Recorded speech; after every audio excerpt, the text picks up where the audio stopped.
थिये कम्युनिदादीची जमीन महाराष्ट्रातल्या एज्युकेशन सोसायटीक भाड्याच्या तत्वाचेर दिल्या म्हणून कामगार मंत्री बाबूश मोन्सेरातान म्हायती दिल्या. वट्ट 2 लाख चौकण मिटराची कम्युनिदादची जमीन आसा. भाड्या तत्वाचेर महाराष्ट्राच्या एज्युकेशन सोसायटीक कम्युनिदादची जमीन दिता म्हणून समितीन प्रस्ताव धाडिल्लो. त्या प्रस्तावाक मान्यताय दिल्ल्याचे मंत्री बाबूश मोन्सेरातान सांगले. Set up an institute on a lease. So just get clearance was given. कितनी एरिया असेल ती? 2 lakh square meters. 2 lakhs It is for lease. Okay. How many years? Lease, how many years they have not mentioned, but that is the thing between the comunidad and the applicant. It's a private institution from Mumbai. It is a private institution from Mumbai. What kind of institution? Primary level, high secondary college?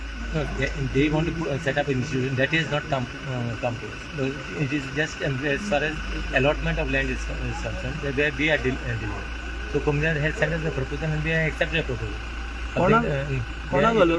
On a lease, I think it is